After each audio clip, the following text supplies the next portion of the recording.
우리는 팔복을 통해서 하나님의 놀라운 사랑과 은혜가 우리에게 있음을, 또한 그 복 안에 거하는 그 특권이 우리에게 있음을 우리는 배우고 있습니다.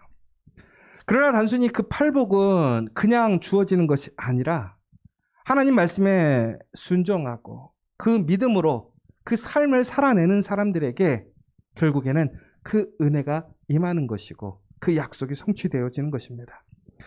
그런데 오늘 예수님은요, 우리에게 매우 구체적인 우리의 삶의 행동에 대해서 말씀하시고 명령하십니다. 그런데 오늘 말씀을 보면요, 우리는 너무나 쉽게 이 말씀에 동의하고 또한 이 말씀에 순종할 수 있을 것 같아요. 무슨 얘기냐면 오늘 마태복음 5장 21절에 나오는 그 예수님의 명령이 뭐였냐면 살인하지 말라라는 거였어요. 혹시 여기서 살인해 보신 분 계십니까? 제가 봤을 때는 그렇게 흉악하신 분 여기 안 계실 것 같아요. 그런데 여러분, 우리가 세상적으로 봤을 때, 세상의 법리적인 의미로 봤을 때 살인을 행하는 자는 그렇게 많지 않아요. 그런데 살인하지 말라라는 것이요, 십계명에도 나오고요, 오늘 예수님께서 우리에게 직접적인 우리의 삶의 행동을, 그 구체적인 삶의 지침을 말씀하시는데 제일 먼저 얘기하시는 게 뭐였냐면 살인하지 말라라는 거였어요. 여러분, 우리는 이 말씀에 대해 누구나 다 동의합니다. 그리고 살인하지 않고 살아가고 있습니다. 그래서 우리는 살인하고 살아가는 것 다들 별 문제가 아니라고 생각해요. 왜? 나와 상관없는 얘기라고 생각하니까요. 그런데 오늘 예수님은 오늘 우리에게 말씀하시는 그 살인의 개념에 대해서 다시 말씀을 하시는 거예요. 유대인들에게 예수님께서는 많은 비판을 가하셨습니다. 특별히 그들이 율법적인 율법주의, 결국은 외식하는 모습에 대해서 많은 비판을 했고요. 오늘 더 나아가서는 바로 그 율법주의자들 뿐만이 아니라 예수님을 따르는 제자들에게까지도 다시 한번 이야기하시는 거예요. 왜 그러냐면 유대인들이 이렇게 비판을 받았던 이유는 바로 계명을 축소했기 때문에 그렇습니다. 그리고 계명을 제한했고요, 계명을 왜곡했었다라는 것이지요. 여러분, 엄밀히 보자면 살인이라고 하는 것의 그 범위가 어디일까라는 것을 우리는 먼저 생각해 봐야 되는데, 결론적으로 예수님이 얘기하시는 살인이라는 것은 우리가 법리적으로 얘기하는 어떤 사람의 생명을 위태롭게 하고 그 생명을 빼앗는 외적 행동만을 얘기하는 것이 아니라는 사실인 것이죠. 그리고 또 한 가지는 바로 이처럼 살인을 저질렀을 때에 그 살인죄에 대한 세상의 법정에 대한 그 법정에서 우리가 판결받는 내용으로 인해서 우리의 죄가 사라진다라고 생각할 수 있는데, 우리는 바로 이 두 가지의 의미들을 다시 한번 더 곰곰하게 생각해 봐야 된다라는 거예요. 여러분, 지난 시간에도 말씀드렸지만 우리는 하나님의 말씀을 들을 때 우리는 습관적으로, 우리는 무의식적으로 하나님의 말씀을 우리는 자꾸 축소하려는 경향이 있습니다. 왜 그럴까요? 그 축소를 시켜야 내가 조금 더 자유스러워지는 거예요. 편한 거예요. 그리고 스스로가 제한하고 왜곡하게 됩니다. 합리화하는 것이죠. 그러나 오늘 예수님은 다시 한번 얘기하는 거예요. 살인하지 말라라는 것을 축소할 것이 아니라 확장하라는 거예요. 그리고 왜곡하지 말고 제한하지 말고 예수님께서 말씀하시는 대로 그것의 내용들을 온전하게 지키라는 거예요. 5장 22절에 보면 이렇게 나와 있습니다. 나는 너희에게 이르노니 형제에게 노하는 자마다 심판을 받게 되고 형제를 대하여 라가나 하는 자는 공회에 잡혀가게 되고 미련한 놈이라고 하는 자는 지옥불에 들어가게 되리라. 그러니까 우리가 외적으로 살인하는 것, 그냥 살인하는 것에서 멈추는 것이 아니라 오늘 무엇이라고 되어 있냐면 형제에게 노하는 것, 형제에게 라가라고 하는 것. 라가라고 하는 것은 무슨 얘기냐면요, 무가치한 것, 너는 아무런 의미도 없어 라고 얘기하는 거예요. 그리고 더 나아가서 그 모든 것들, 결국은 우리가 살인이라고 생각하지 않는 그 심령의 마음을 아프게 하고 심령의 마음에 상처를 주고 그 마음을 죽이는 그 모든 것들이 살인이라고 얘기를 하고 있는 거예요. 제가 처음에 캐나다를 갔을 때 캐나다 사람들이 너무 친절한 거예요. 여러분들, 우리가 이렇게 사회생활을 하거나 우리가 생활을 할 때 보면 우리가 많은 삶의 이런 스타일들이 있는데요. 우리는 이렇게 문을 열고 이렇게 나갈 때 보면 뒷사람이 쫓아와도 우리는 보통 내 문만 열고 들어가고 나갈 때가 많아요. 근데 캐나다 사람들 제가 처음 갔을 때 제가 멀리 떨어져 있는데도 불구하고 제가 이 정도 거리에 있고 그 사람이 문을 통과하면서 문을 열고 가는데 나를 딱 보면요, 그 자리에서 그대로 문을 잡고 서져 있어요. 제가 장애인도 아니고 제가 뭔가 특별한 사람도 아님에도 불구하고 그것이 그 사람들의 친절함이고 에티켓인 거죠. 여러분들, 만약에 엘리베이터를 타실 때에 여러분들 저 정도 거리에서 한 사람이 나를 엘리베이터로 향해서 오고 있는 것을 보았다면 여러분들 닫힘을 누르세요, 열림을 누르세요? 한국 사람들은 생각보다 닫힘을 막 눌러요. 같이 타는 것을 우선 좀 되게 불편하게 생각해. 그쵸? 그러니까 나쁜 의미로 그런 게 아니라 또 두 번째는 막 빨리빨리 내가 빨리빨리 일을 해야 되니까. 근데 진짜 캐나다 갔더니요, 나랑 전혀 생전 처음 본 사람이야. 나랑 알지도 못하는 사람, 내가 저 멀리 있는데도 불구하고 열림을 눌러주고 있는 거야. 그리고 또 하나, 바로 타면요 저한테 인사해. Hi, hello, 아니면 오늘 날씨가 너무 좋다고. 근데 중요한 건 저 처음 본 사람이야. 근데 여러분들, 이렇게 엘리베이터에 탄 누가 나한테 말 붙이면 여러분들 마음이 편해요? 되게 불편하지 않으세요? 저도 매주일 같이 아파트에서 이렇게 보시는 분이 있는데 요즘에는 이제 좀 인사를 하는데 저도 낯을 많이 가려서 처음에 쉽게 인사를 못해요. 근데 그 사람들은 보면요, 얼마나 많이 인사를 잘해주고 친절하게 하는지 몰라요. 더 웃긴 거는요, 예전에 애들이 이렇게 횡단보도에서 행길을 건너는데요, 애들이 한번 행길을 건너거나 할머니나 이런 분들이 행길을 건너시면 매우 느리잖아요. 우리나라는 어떻게 하냐면 그 사람을 피해서 이렇게 가버려요. 그런데 그분이 딱 들어서면 차가 서요. 그 뒤에 차들이 막 다 쓰는 거예요. 근데 어떤 차도 빵빵거리지 않아. 그 할머니가 혹은 아이가 지나갈 때까지 그대로 서 있어. 그 꼬리를 물어도. 그리고 가장 충격적이었던 것은 사거리에서 신호등이 한번 고장난 적이 있었어요. 메인 사거리에서. 한번 생각해 보세요, 여러분. 여기 지금 우리 숙대 여기 바로 앞에 사거리, 큰 사거리 있잖아요. 거기 신호등이 고장났다고 생각해 보세요. 어떨까요, 우리? 난리 나요. 빵빵거리고 막 서로 막 엉켜갖고 난리 날 거라고. 근데 농담이 아니고 빵빵 한 번 거리질 않고 거기가 막히지 않는 거야. 순서대로 그냥 한 대씩 빠지는 거야. 아니, 경찰관도 없었고 뭘 지시하는 사람도 없었어요. 그런데 그 사람들은 약속이라는 듯이 한 대씩 빠지는 거야, 순서대로. 야, 보면서 제가, 이 사람들은 진짜 이게 정말 시민의식이 높구나. 역시 선진국은 달라. 그래서 이처럼 미주나 혹은 유럽에 예전에 유학을 다녀오시거나 생활을 하시던 분들이 한국에 들어왔을 때 우리 한국 사람들의 어떤 시민의식이나 이런 부분에 있어서 되게 많이 좀 아쉽다라고 얘기하시는 경우가 참 많아요. 그런데 여러분, 여기서 우리가 한 가지 생각해 볼 문제가 있어요. 이렇게 친절한 행동을 한다고 해서 진짜 그 사람의 마음이 친절한 사람일까요? 뭐 그런 사람도 있겠지만 다 그렇지는 않더라는 거예요. 여러분, 선한 행동을 한다고 해서 그 사람이 선한 사람일까요? 아니에요. 여러분, 여기서 우리가 좀 깊이 생각해야 될 문제는 뭐냐면, 악한 사람이 선한 행동을 할 수 있을까요, 없을까요?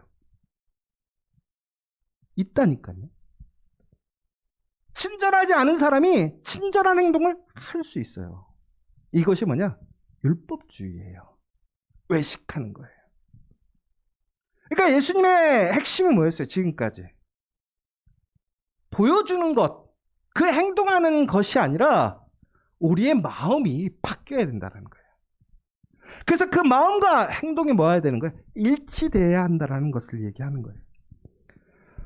요즘에 캐나다에 큰 문제가 있는데, 미국도 마찬가지지만 인종차별이 너무 심해진 거예요. 코로나 때문에 아시아 사람들을 지금 혐오하는 일도 갑자기 막 와서 막 구타하고 칼로 찌르고 막 이런 일들이 너무 많은 거죠. 특별히 캐나다는 많은 이민 국가에서 사람들이 모여 살다 보니까 그 사람들이 다양성을 인정하고 이런 일이 별로 없었거든요. 그런데 요즘에 제가 지난주에 이렇게 거기 계신 목사님하고 통화를 좀 했었어요. 근데 그분이 그 얘기하는 거예요. 요즘 밤거리가 무섭대요. 흑인들이 그렇게 난리를 친대요. 그 지역에도 분명히 우범 지역이 있어요. 그렇게 범죄율이 많은 곳 혹은 이민자들이나 아프리카계 쪽에 사람들이 와서 범죄율이 높은 지역인데 그 지역 빼놓고는 매우 안전했었거든요. 그런데 메인 거리에서 느닷없이 사람들을 때리고 칼로 찌르는 일들이 갑자기 생기니까 아시아계 사람들이 너무나 불안하고 두려워하더라는 거예요. 그러면 이것이 갑자기 어떤 사회적인 현상으로 인해서 그 안에 생긴 문제일까요? 근데 그렇지 않았어요. 예전에 제가 그렇게 친절하게 사람들을 봤을 때도 거기에 인종차별이 엄청 심했어요. 겉으로 보기에는 안 그랬어요. 겉으로 보기에는 되게 친절하고 사람들이 나이스해. 정말 사람들이 친절하고 선하고 좋은 것 같아. 그런데 보니까요, 나중에 우리 교인들을 보니까 하시는 얘기가 이거예요. 인종차별이 너무 심해서 회사에서 승진이 안 된다라는 거예요. 그러니까 많은 사람들이 같이 일할 수 있는 그 지역에서 혹은 그 공간에서는 괜찮아. 그런데 위로 올라가면 올라갈수록 자리가 좁아질 거 아니에요. 그럼 결국에는 누구랑 붙냐면 백인하고 붙는 거야. 왜? 사장이 되든 매니저가 되든 백인하고 붙는 거예요. 근데 신기한 게 그러면 안 되는 거예요. 한국 사람들이. 학교도 더 좋은 데를 나오고 실력 훨씬 좋은데도 불구하고 백인들이 계속 나가는 거예요. 그래서 그때 뭐라고 얘기하셨냐면 토론토 대학을 나오신 분이 계셨거든요. 우리 집사님이. 근데 그분이 요즘으로 치자면 이제 우리나라 서울대학이 세계에서 한 29번째 정도, 뭐 30번째 이렇게 되어 떨어지기도 하고 뭐 그러는데 토론토 대학은 세계에서 11번째 유명한 대학이에요. 근데 거기서 아주 중요하고 좋은 과를 나왔는데도 불구하고 그분이 결국에는 그러한 좌절을 맛보서 나중에 뭘 했냐면 편의점을 하셨어요. 왜 편의점을 하셨느냐? 부모님들이 편의점을 하다가 본인은 공부해서 사회적으로 성공하겠다고 했는데 결국에는 그런 편견과 차별 때문에 그 벽을 못 넘은 거죠. 그래서 한국 사람들이 공부 잘하면 그래서 외국 나가서 가는 게 있어요. 뭐냐면 의사, 변호사 그런 차별이 별로 없는데 아니면 경찰 그러다가 안 되면 결국에는 뭐 하냐면 편의점하고 세탁소를 했던 거예요. 결국은 그 친절해 보이지만 그 안에는 이미 오래전부터 계속 잠재되어 있던 것이지 그것이 드러나느냐 드러나지 않느냐의 문제였던 것뿐이지 그것은 그때도 그랬고 지금도 동일하다라는 의미예요.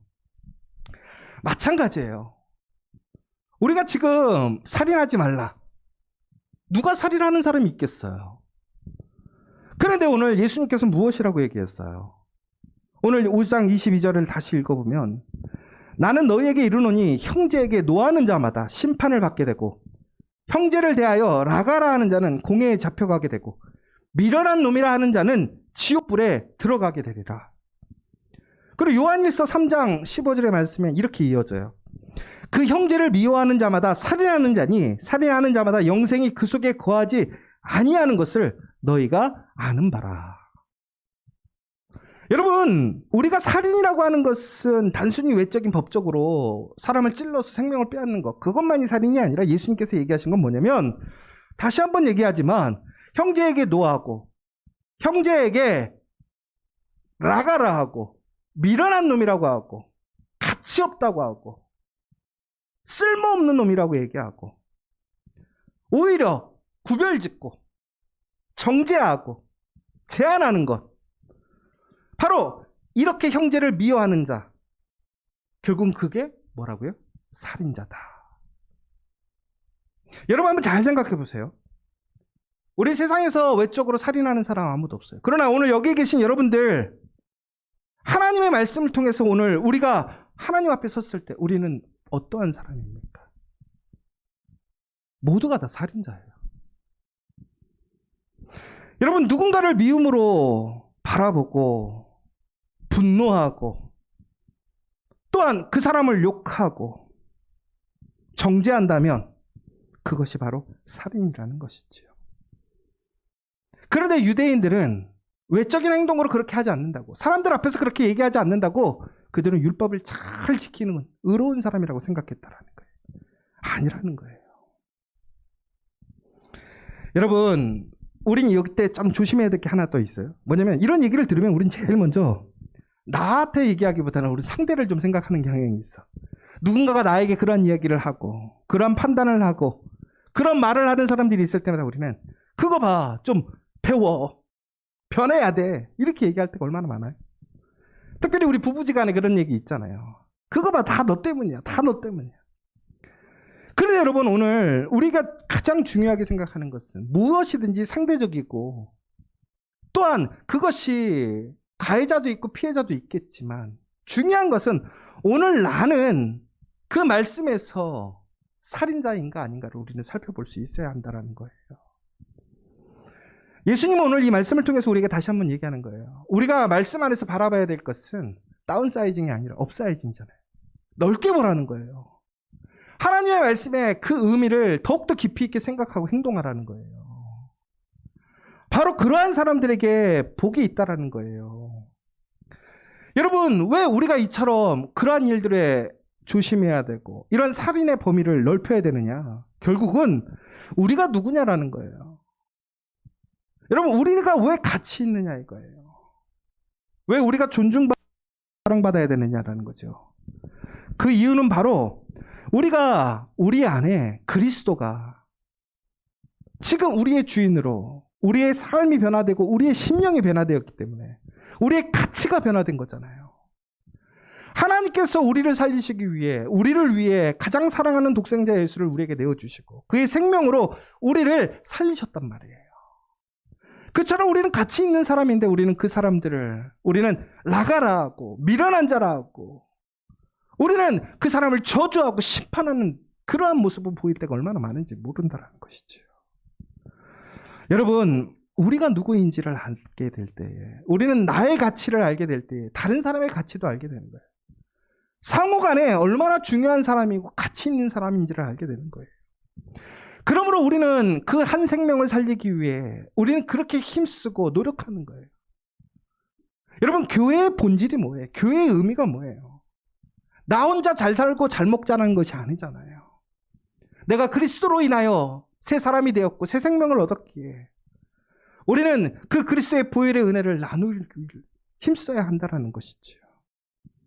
여러분, 그러므로 오늘 우리는 내가 살아가면서 단순히 다른 사람들과의 관계 속에서 누군가를 비판하고 정죄하고 무시하는 것이 아니라 바로 그 사람을 살리고 그 사람의 가치를 세워주는 사람들이 될 때에 우리는 진정으로 하나님의 복 안에 있는 자이고 하나님의 은혜로 나아가는 자라는 거예요.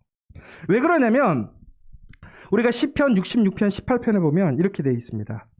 내가 나의 마음에 죄악을 품었더라면 주께서 듣지 아니하시리라. 그리고 이사야서 1장 15절에서 17절의 말씀을 볼게요. 너희가 손을 펼 때에 내가 내 눈을 너희에게 가리고 너희가 많이 기도할지라도 내가 듣지 아니하리니 이는 너희의 손에 피가 가득함이라. 너희는 스스로 씻으며 스스로 깨끗하게 하여 내 목전에서 너희 악한 행실을 버리며 행악을 그치고 선행을 배우며 정의를 구하며 학대받는 자를 도와주며 고아를 위하여 신원하며 가부를 위하여 변호하라 하셨느니라. 여러분, 여기서 잘 들어보세요. 우리가 살인하는 자, 우리의 손에 피가 묻어 있으면 결국 우리의 손에 피가 묻었다는 것은 결국 우리의 마음, 우리의 생각으로 누군가를 이처럼 상하게 하고 그 사람을 죽였다면 외적인 어떠한 그러한 죽음뿐만이 아니라 그의 심령의 못을 받고 그 심령을 아프게 하고 그 심령을 상하게 했다면 우리가 피 흘리게 한 손이 된다라는 거예요. 그런데 그 손이 결국은 기도할 때 그 기도가 어떻게 된다고요? 응답받지 못한다라는 소리예요. 결국은 여러분, 우리가 하나님 앞에 은혜에 거하는 것은 단순히 살인하지 않는 것이 아니라 우리는 바로 이처럼 살리는 사람이 되어야 한다는 사실이에요. 우리는 죽이는 자가 아니에요. 하나님이 우리를 살리셨던 것처럼 우리가 해야 할 일은 바로 죽을 수밖에 없는 사람들을 살리는 것이 우리의 사명이라는 거예요. 여러분, 그러나 그 살리는 일의 방법은 여러 가지가 있어요. 그러나 우리가 가장 중요한 것은 그 생명을 살리기 위해 우리가 올바른 일을 해야 한다는 사실인 것이지요. 여러분, 그러나 그 일은 쉽지가 않아요. 그러나 오늘 나의 말이 혹은 나의 생각이, 나의 행동이 척하는 것이 아니라, 살리는 척하는 것이 아니라 진정으로 살리는 자가 되어야 한다고 이야기하고 있습니다.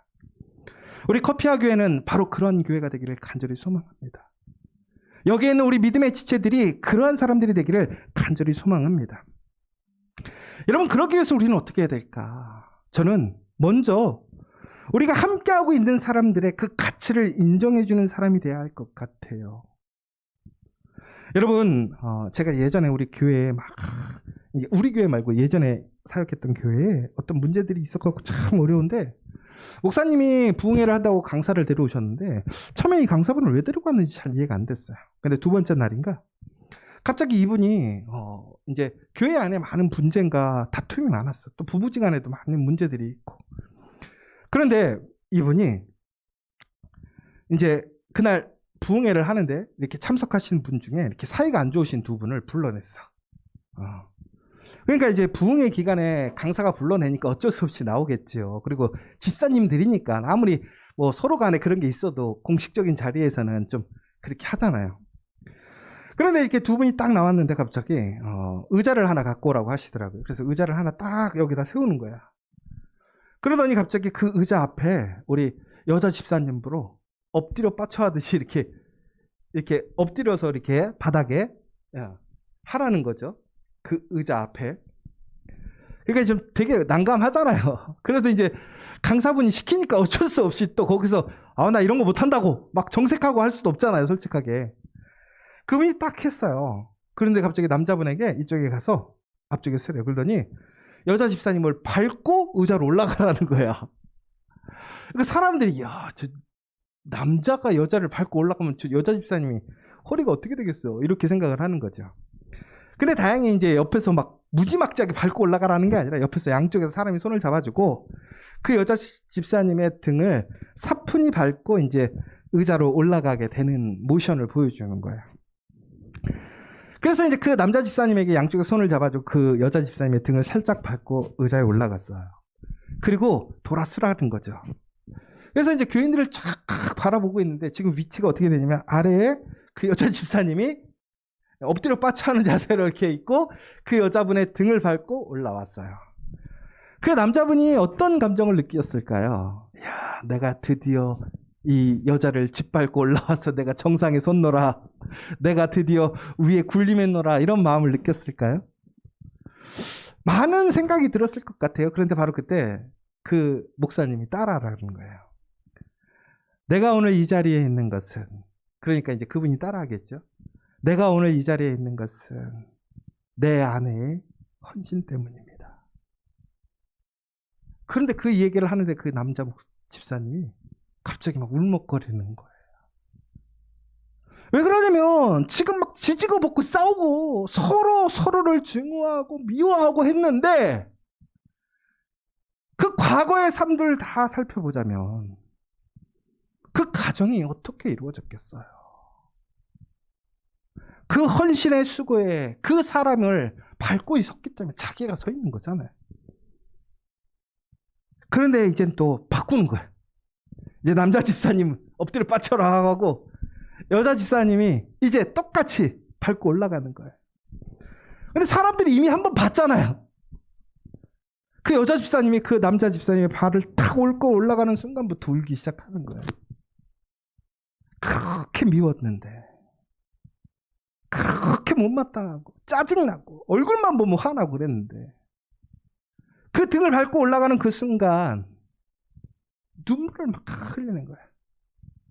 근데 그 목사님이 그렇게 얘기했어요. 따라하라고. 내가 오늘 이 자리에 있는 것은 다 당신의 덕택입니다. 막 사람들이 같이 우는 거예요.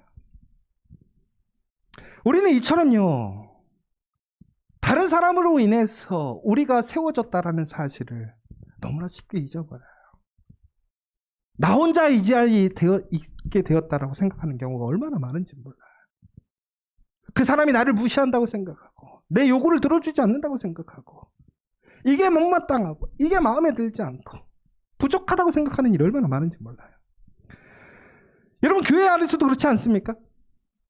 성도들을 보면 이 사람은 이게 부족하고 이게 부족한 것 같고 목사님, 전사님 보면 이게 부족한 거 이게 부족한 것 같고 여러분 그런데 진정으로 하나님의 은혜 안에 있는 그 믿음의 사람들, 믿음의 공동체는 그렇지 않아요.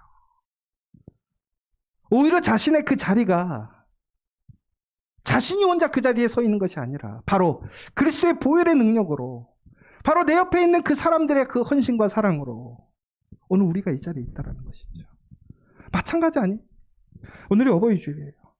여러분 자녀들이 아무리 똑똑하고 그래도 자녀들이 오늘 이 자리에 있었던 것은 정말 그 부모님들의 그 헌신과 그 수고로 오늘 그 자녀들이 그 자리에 있는 거예요. 그런데 우리는 이 사실을 너무나 쉽게 잊어버리죠. 그러면서 감사하지 못해요. 인정하지 못해요. 그 가치를 인정하지 못해요. 저는 여기 계신 우리 커피하교의 모든 성도님들이 살인하는 사람 없다고 생각해요. 우리 커피하교의 성도들은 특히 더 젠틀해서 내가 봤을 때 어디 가서 사람들 앞에서 욕하는 사람도 거의 없어. 내가 봤을 땐 제가 욕 제일 많이 하는 것 같아, 우리 교회에서는.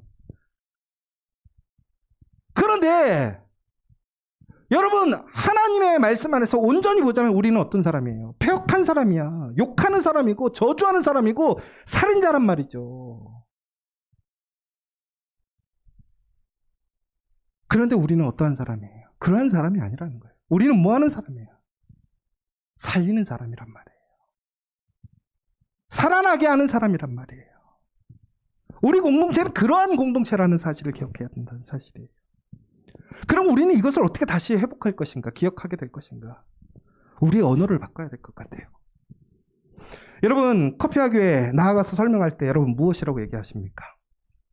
동네에 조금 작은 교회. 희연아 너는 친구들한테 무슨 교회라고 얘기하니? 와플이 맛있는 교회라고 얘기하니?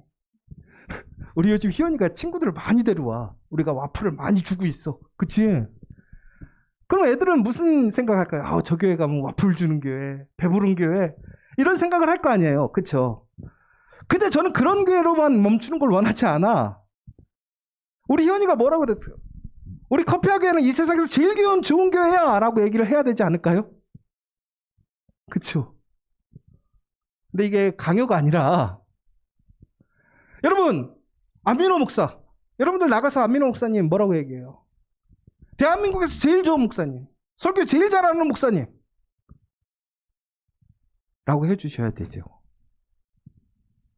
여러분 우리 전도사님 가장 능력 있고 헌신 많고 제일 잘생기고 왜 비웃어?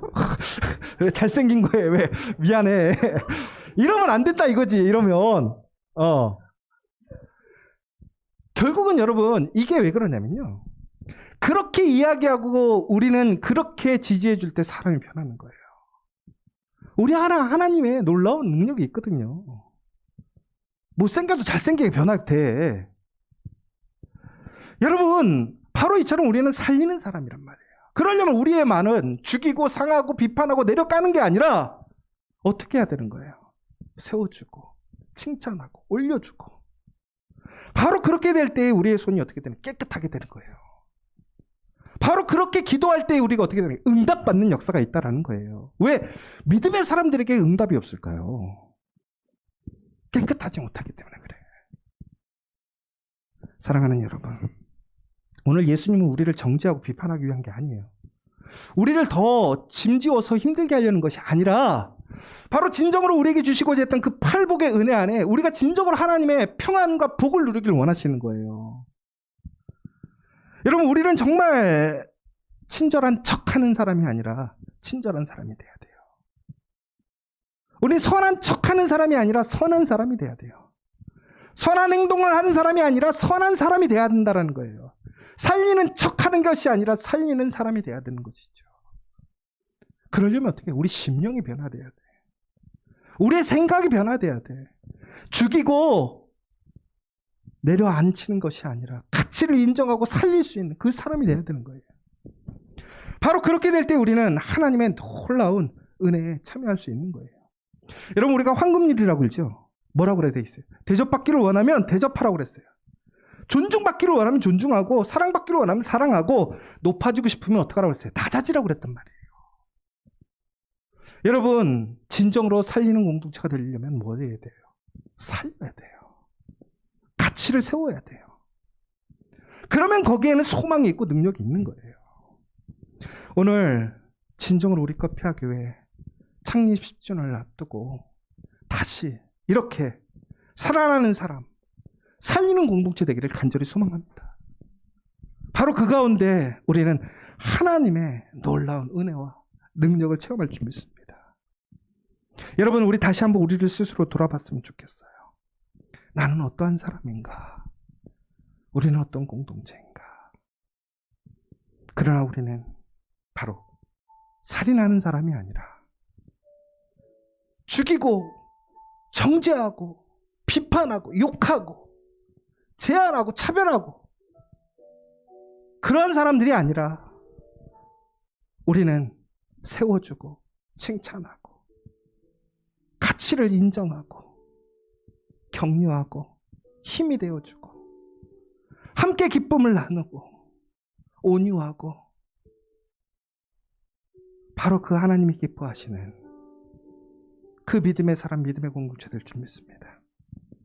오늘 이 시간 내가 정말 하나님 앞에 아직도 나가 살인하는 자의 모습을 갖고 있다면 우리 오늘 이 시간 다시 한번 철저히 하나님 앞에 회개하고 이제는 척하는 것이 아니라 내 심령이 내 삶의 그 마음과 삶이 하나가 되길 그리스도께서 우리에게 명령하신 대로 살아가기를 간절히 소망하는 이 시간 되길 원합니다. 우리 이 시간 조용히 함께 기도하며 나아가도록 하겠습니다.